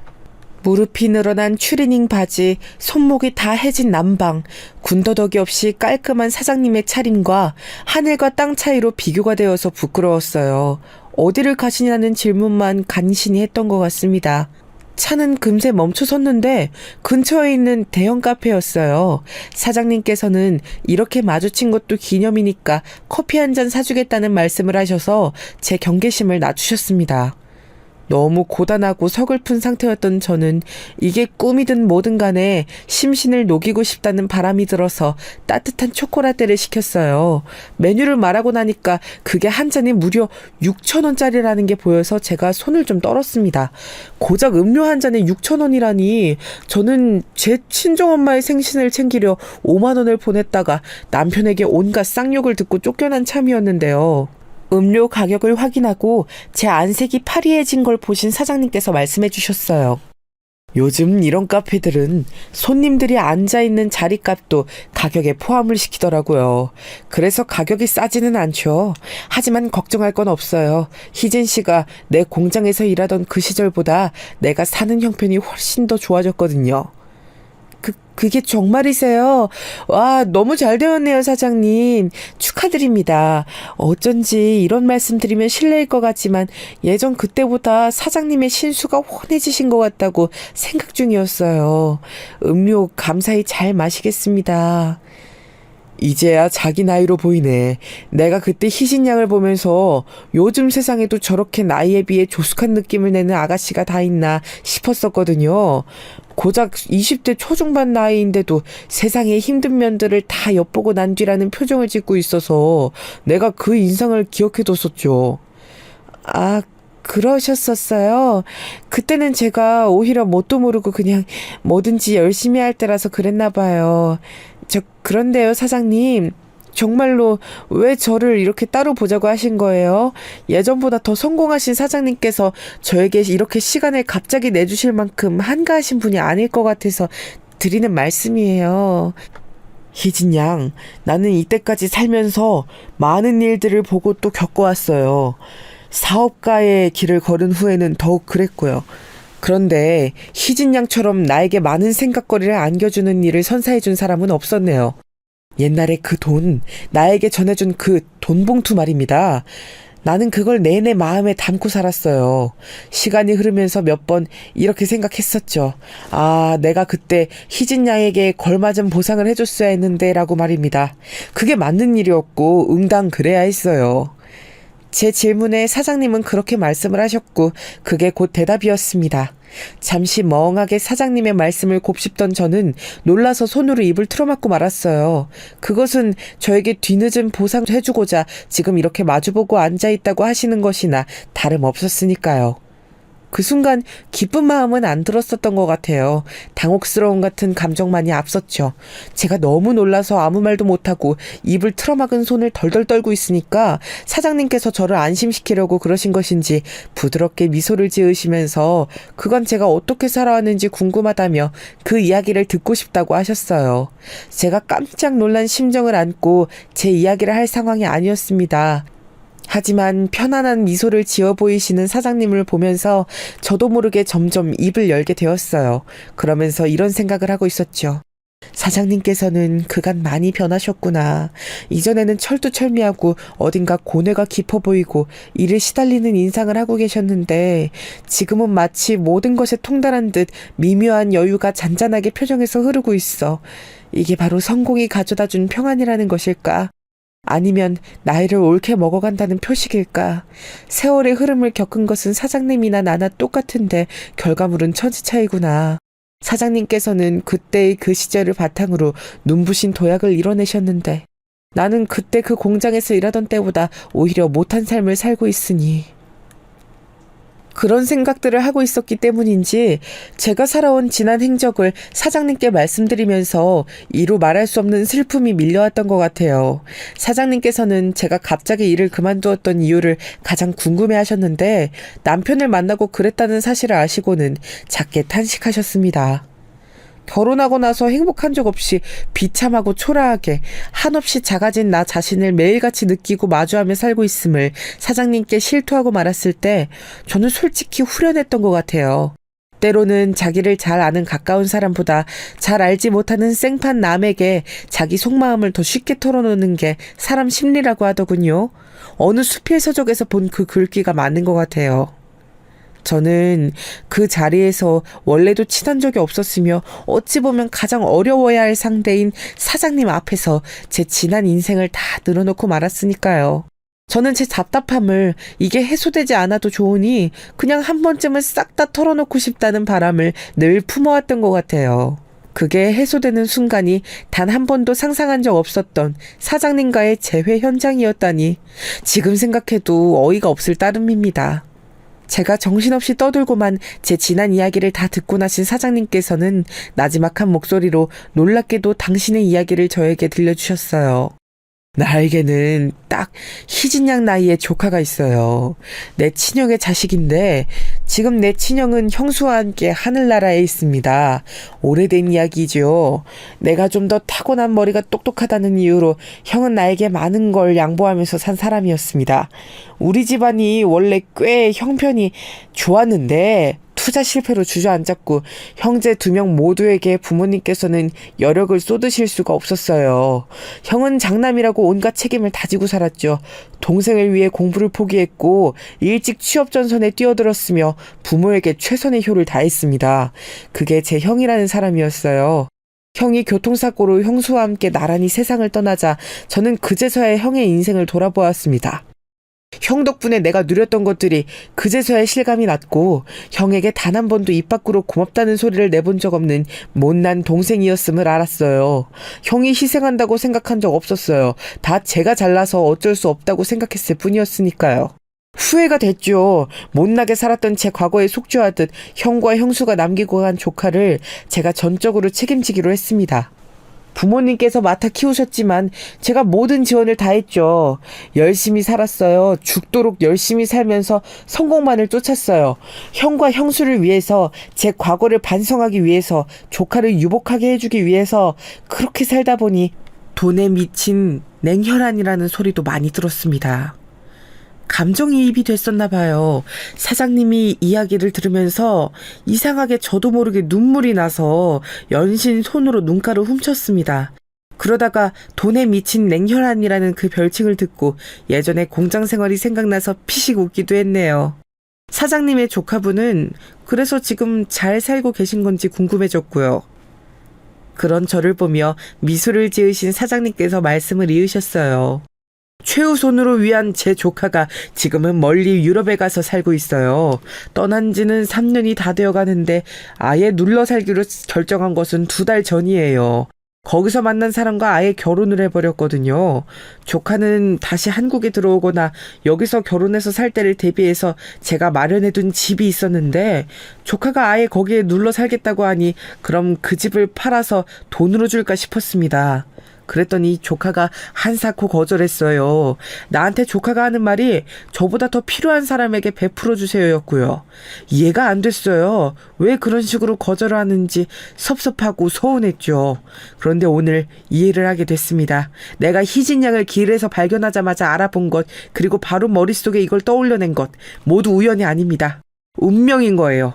모든 게 이렇게 되려고 했나 봅니다. 희진 양, 들어보니 지금 사정이 영 안 좋은 것 같은데 내가 우리 조카를 위해 따로 사둔 집 희진 양에게 주면 어떨까 싶어요.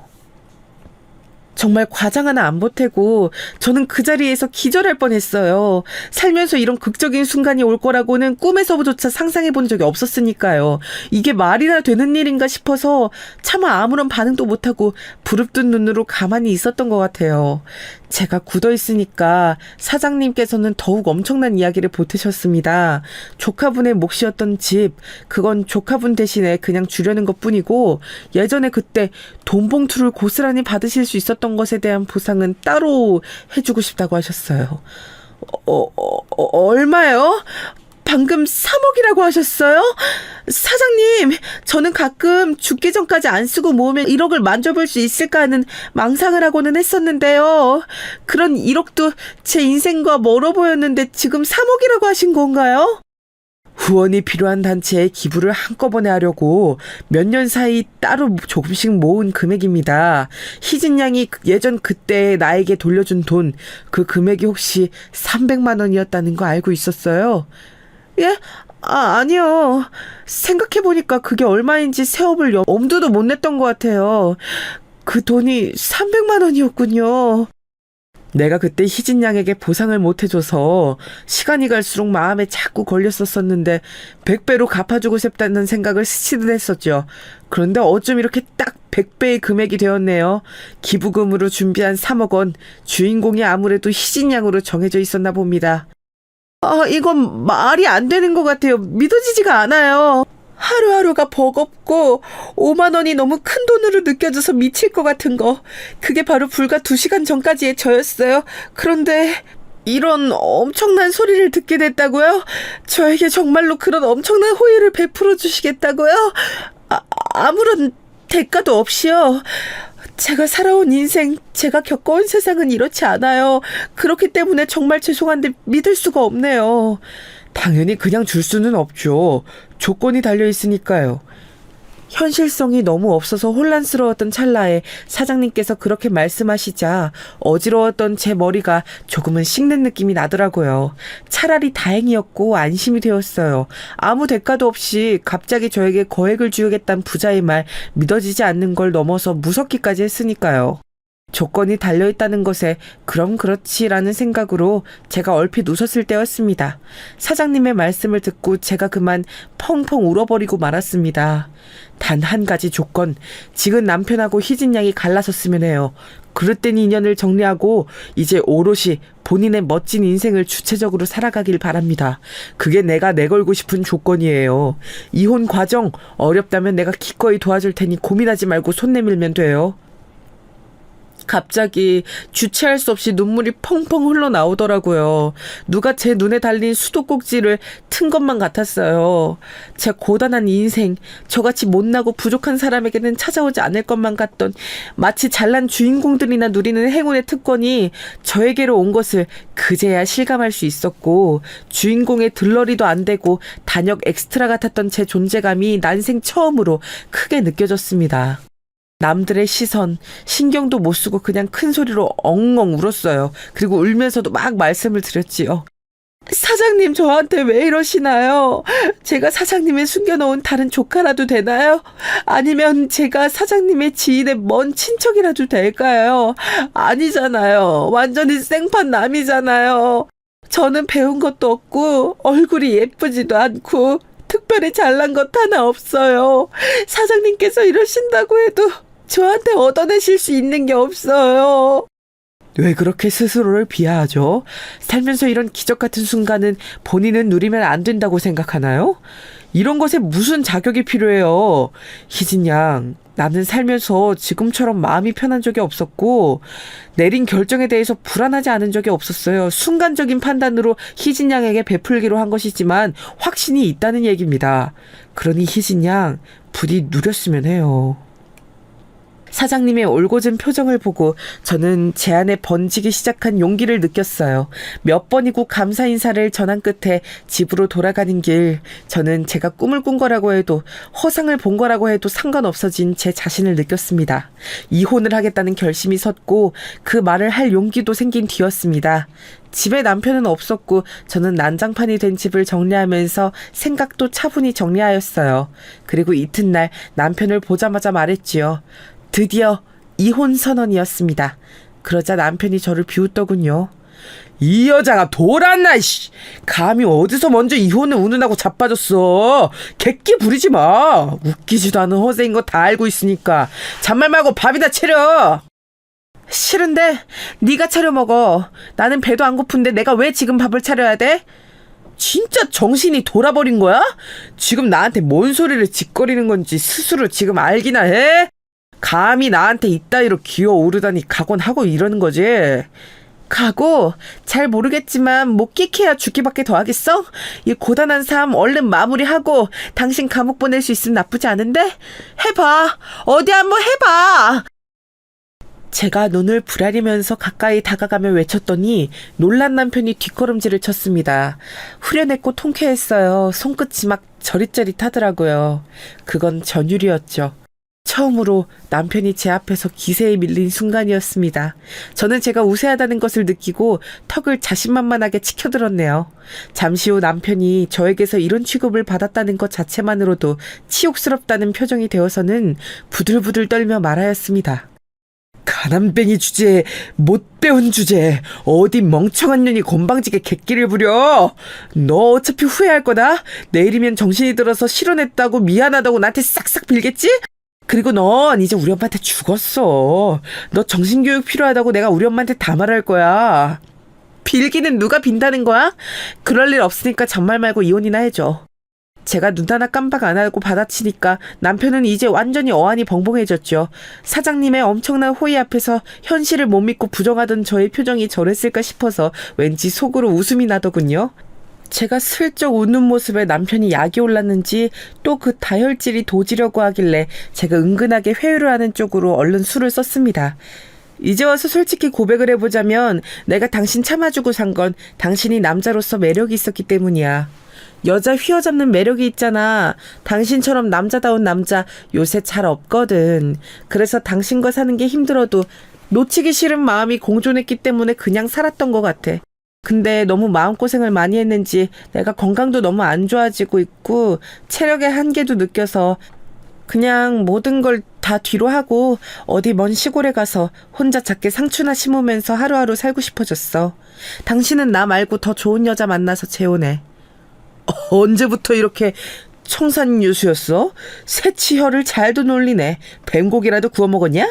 암만 해도 수상한데. 이상한 꿍꿍이라도 있는 거 아니야? 당신은 더 예쁜 여자, 당신 가족한테 잘하는 여자, 더 나보다 집안 좋은 여자를 만날 수 있어.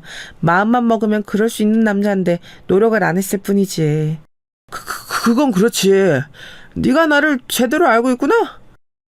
어처구니 없이 남편은 제가 몸이 안 좋아서 일을 계속 못 다니겠다고 하자 이혼 생각을 해줬고요. 저보다 더 좋은 여자를 무조건 만날 거라고 헛바람을 넣어줬더니 이혼을 해줬습니다. 웃기지도 않은 과정이었네요. 시어머니께서는 마지막 순간에 저를 향해 소금을 뿌리셨습니다. 저와의 인연을 말끔하게 끊어내는 의식이라는 핑계를 대시면서 사람 머리에 대고 가차없이 소금을 뿌리시더군요. 부정 타는 기우나 썩 물러거라. 이제 이걸로 완전히 인연이 정리되는 거야. 우리 보살님이 그러시더라고. 소금을 팍팍 뿌리고 나면 며느리와 인연이 싹 끊기게 된다더라. 이왕 이혼해서 갈라서게 됐다니까 이렇게 해서 싹 정리하는 게 낫지. 기분은 나빴는데 인연이 싹 끊긴다는 말 저도 솔깃했네요. 그래서 태어난 얼굴로 소금을 맞았어요. 그랬더니 시어머니께서 주춤하시면서 되려 저의 귀에 눌리시더니 금세 돌아서셨죠.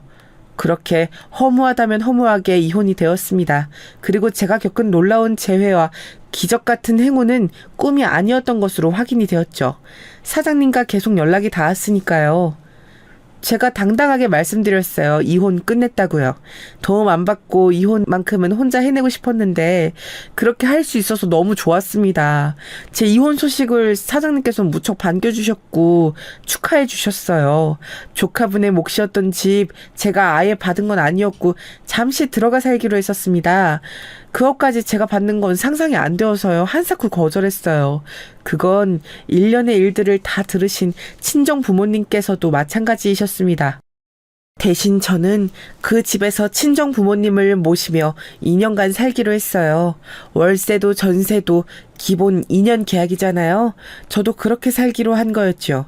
그리고 2년이 지나면 그 집을 나와서 알아서 살기로 했고요. 그렇게 하고 싶었습니다. 사장님께서 보상이라면 내어주신 3억은 받았는데 이것 때문에 고민이 많았어요. 혹시 이걸 물어보려고 했다가 망치면 어떡하나 싶어서요. 그때 저를 설득했던 게 친정 부모님이셨습니다. 나는 암만 생각해도 지금 이게 우리 가족의 일생일대의 기회라는 생각이 드는구나. 이런 때 도전해보지 않으면 언제 또 해보겠냐. 그래, 네 아빠 말이 맞아. 나도 요새 이렇게 넓고 멀끔한 집에서 잠을 청하려니 매일 밤 행복하면서도 은근히 잠이 안 오더구나. 이런 엄청난 순간을 맞이했는데 그저 하루하루 이렇게 아무것도 안 하고 지내도 되는 건가 싶어서 가슴이 막 울렁거리고 불안한 거 있지? 친정 부모님의 말씀을 들으며 저도 생각했죠. 이건 원래 저한테 없는 돈이었는데 왜 그렇게 잃을까봐 두려워하면서 가만히 있으려고 했던 건지 너무 겁쟁이처럼 느껴졌네요. 마음 먹고 나니까 해낼 수 있었던 이혼처럼 도전도 후딱 해치우고 싶어졌습니다. 저희 식구가 어려움 속에 빠졌을 때도 늘 정겹게 연락 주시고 잘 지냈던 큰이모께 같이 뭘 해보자는 뜻을 전달했어요. 머리를 맞대고 고심하던 끝에 저희는 떡집을 차렸습니다. 원래 큰이모께서 옛날에 엄청 유명한 떡집에서 일을 하셨었거든요. 친정엄마와 함께 두 분이서 합심을 하셨고 친정아빠께서도 각종 잡무를 거두셨습니다. 건강도 안 좋으신 분이 무리를 하시는 것 같아서 염려가 되었는데 신기한 일이 벌어졌어요.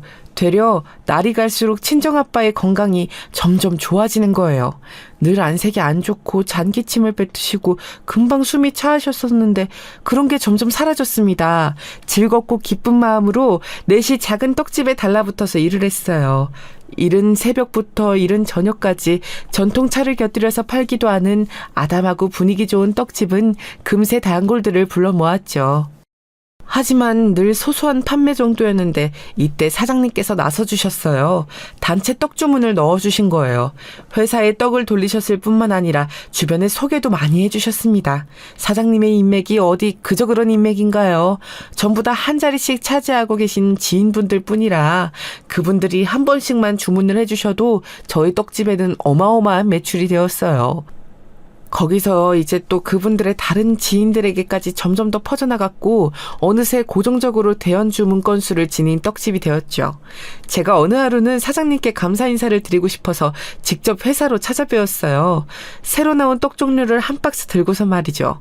저를 반가이 직접 맞아주신 사장님께서 갑자기 저에게 누구를 인사시켜 주셨어요. 대표실로 누구를 호출하시더라고요. 곧 제 또래의 키도 훤칠하고 인물이 좋은 남성분이 들어오셨습니다. 희진 양, 여기 이 친구는 내가 진짜 우리 아들처럼 생각하는 녀석이에요.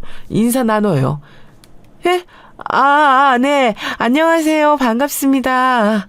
제가 어색하게 인사를 먼저 드렸고 그분은 사장님을 향해 손사래를 치시며 아들은 무슨 아들이냐고 투덜거렸어요. 알고 보니까 그분은 사장님의 육촌 형제의 아들, 그러니까 사장님과의 먼 친척이었습니다. 공부를 하도 잘해서 미국으로 대학 간 인재인데 아무래도 한국이 편하다고 들어와서 대기업에 들어갈 수 있음에도 도움을 주려는 차원에서 이곳에 입사한 것이었죠. 아주 유능한 인재라고 했어요. 그리고 결혼을 약속했던 여자와 헤어지고 나서 상심이 컸는지 아무도 안 만나고 2년 넘게 혼자라고도 그랬어요. 저는 사장님으로부터 그런 설명을 들으면서 머릿속으로는 근데 이걸 왜 나한테 알려주시지 싶었습니다. 멋쩍게 있던 저는 이야기의 당사자인 그분의 표정에 부끄러움이 가득한 것을 보고 나서야 눈치를 챌 수 있었어요. 내가 진짜 둔하긴 둔하구나. 우리 둘을 연결해 주시려는 의도를 이제서야 눈치를 채다니. 그것도 모르게 해프게 막 웃으면서 사장님께서 말씀하실 때마다 고개를 끄덕이며 추임새를 넣고 그분에게는 심지어 제 연락처가 박힌 떡집 명함까지 건넸다니 부끄러워서 죽고만 싶었습니다. 그런데 이틀 뒤 그분에게서 연락이 온 거예요.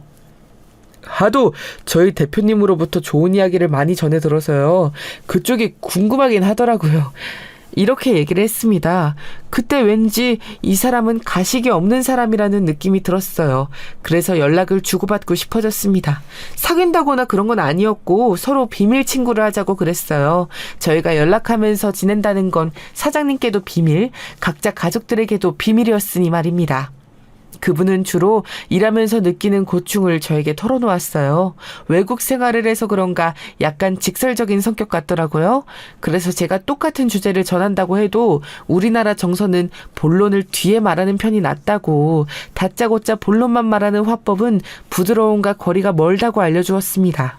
그랬더니 아무도 자기한테 그런 지적을 안 해주었다고 고맙다고 그랬어요. 무척 도움이 됐다고 하더라고요. 그 후로 왠지 그분의 태도에서 저에 대한 호감을 느낄 수 있었습니다. 기분이 묘해지더라고요. 그러던 때 제가 엄청난 경험을 하게 됐어요. 여기가 요새 유명하다고 언뜻 들었는데 모처럼 이 동네 와본 김에 들러봤네요. 아유, 그런데 너무 비싸네. 좋은 재료만 엄선해서 쓴다고 적어놓은 걸 보니까 뭐 납득은 가는데 좀 그렇다. 2개 하면 가격 안 깎아주나? 아니면 전통 차라도 한 잔 서비스로 안 내어주나? 작은 떡 2개를 계산대로 가져오셔서 투덜거리는 손님. 제가 너무 어이없어서 쳐다보고 있었습니다. 그 내용도 기가 막혔지만 그 손님의 정체가 더 어처구니 없었기 때문이었죠. 계산대에 선 제가 답이 없자 의문스럽게 그제야 고개를 위로 치켜드신 손님은 깜짝 놀라서 뒤로 한 걸음 물러났죠. 그랬다가 떡을 만드는 안쪽 공간으로 눈길을 주시더니 거기서 저희 친정엄마의 옆모습을 발견하시고는 이번에는 아예 까무러치시더군요. 그 손님은 바로 제 전 시어머니셨습니다. 뭐야? 이게 어떻게 된 일이야? 왜 여기서 일들을 하고 있어? 설마가 사람 잡는다는 옛말을 눈앞에서 보게 되어서 재밌네요. 네. 그 설마가 맞습니다. 여기 저희 가족이 하는 가게예요. 제가 주인이고요. 돈이 대체 어디서 나서?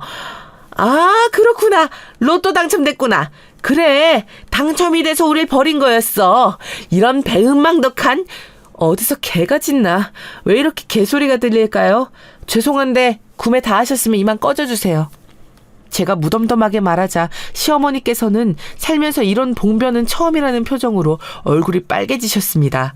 안쪽에서 친정엄마 그리고 큰이모가 소란을 듣고 나오시자 맞닥뜨리기는 싫으셨는지 그대로 주랭랑을 치셨죠. 왠지 통쾌하기도 했지만 묘한 불안감이 들었어요. 제가 전 시댁을 잘 알아서 그랬나 봐요. 역시나 사흘 뒤 전 시어머니께서는 다시 등장하셨습니다. 이번에는 전 남편까지 데리고 오셨더라고요. 가게 유리창으로 2사람이 다가오는 것을 보자마자 제가 본능적으로 달려나갔어요. 절대 아내 드리고 싶진 않더라고요. 문 앞에서 승강이가 벌어졌죠. 저는 2사람에게 썩 꺼지라고 그랬고요. 전 시어머니께서는 저를 배은망덕하다고 또 몰아가셨습니다. 그리고 조용히 있던 전 남편이 입을 열었죠. 긴 말 안 한다. 나한테 돌아와라. 이렇게 돈 벌 구석 찾아서 살면 뭐하냐? 결국 남자 만나 결혼하고 애 낳고 살고 그래야 맞는 거야. 여자는 그렇게 살아야지. 무슨 개소리야. 당신은 진짜 외탁을 한 사람인가 봐. 어쩜 이렇게 모자가 싸가로 개소리를 잘하지? 그 사이 많이 기고만장해졌네. 지금 이렇게 건방지게 구는 거 로또 당첨이 됐는지 땅에서 보물을 파냈는지 하여튼 간에 돈 생겼는데 숨긴 거 전부 다 용서해 줄 테니까 그냥 잔말 말고 돌아와. 아예 말이 안 통한다 싶을 때였어요. 그 순간 웬 까만 고급 승용차가 천천히 다가오더니 앞에 멈춰 섰습니다. 그걸 보고 전 시어머니께서 중얼거리셨죠. 어우, 저거 혹시 벤츠인가 그거 아니니? 이 동네는 저런 게 막 돌아다니네. 개 물어보려고 멈춰섰나? 자연스럽게 근처에 멈춰선 그 차를 주시하고 있는데 운전석에서 내린 사람이 바로 그분인 거예요. 제 비밀 친구였죠. 제가 깜짝 놀라서 그분을 쳐다봤다가 전날 밤 연락을 하던 도중에 내일 신상떡 나오니까 심심하면 맛보러 오시라고 농담을 드렸던 게 기억이 났어요. 그런데 정말로 왔던 거예요. 말끔하게 빼입은 남자가 다가오니까 전 시어머니와 전 남편이 동시에 주춤거렸습니다.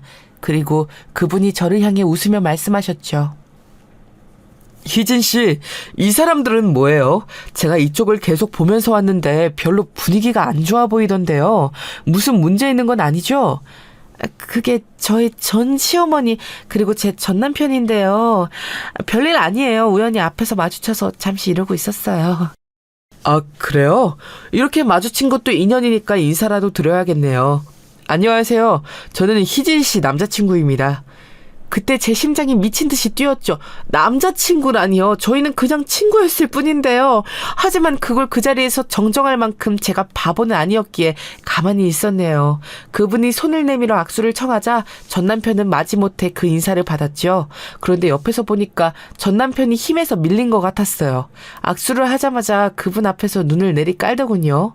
전 시어머니께서는 넋이 나가신 채로 멀끔한 그분을 쳐다보다가 저를 쳐다봤다가 고급 차량을 쳐다봤다가 멍한 눈빛을 이리저리 바쁘게도 움직이셨습니다. 그분은 팔로 제 어깨를 감싸더니 떡집 안으로 들어가자고 그랬어요. 전 남편을 향해서 의기양양한 미소를 남기는 것도 잊지 않더군요. 그분의 그런 태도에 전 남편은 완전히 패배감을 느낀 듯 했습니다.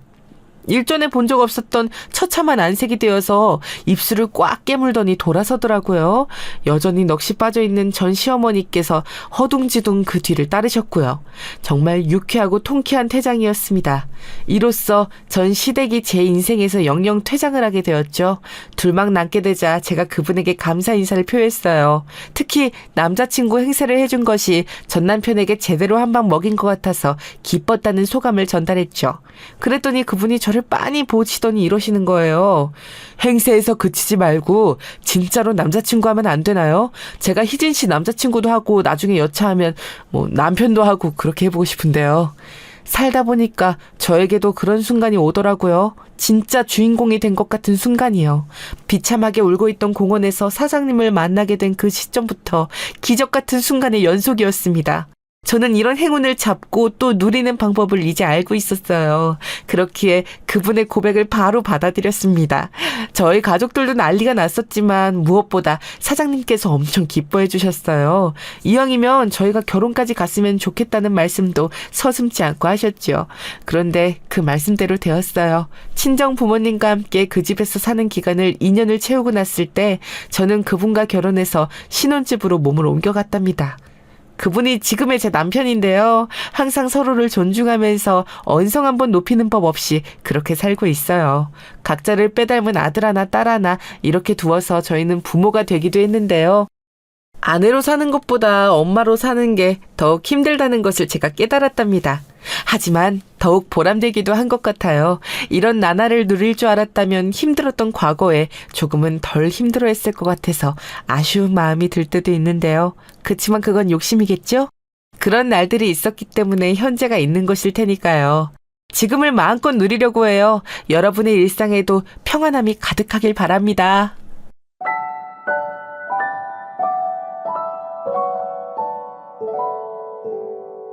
you